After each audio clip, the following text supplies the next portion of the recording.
Has हॅवचा वापर present टेन्समध्ये मालकी हक्क, नातेसंबंध, आजार यासाठी वापरला जातो. हॅव हा अनेकवचनी सोबत तर हॅज हा एकवचनी सोबत वापरला जातो. उदाहरणार्थ, हॅव सोबत आय, यू, वी, दे तर हॅज सोबत ही, सी, इट. उदाहरणार्थ, त्याच्याकडे गाडी आहे.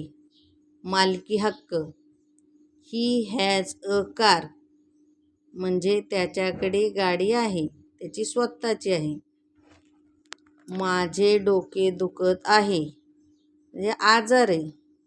आय हॅव अ हेडेक माझे डोके दुखत आहे.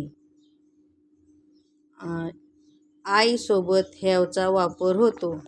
मला 3 भाऊ आहेत. नातेसंबंध आय हॅव 3 ब्रदर्स. आई सोबत हॅव, आई, वी, दे यासोबत हॅवचा वापर करावा.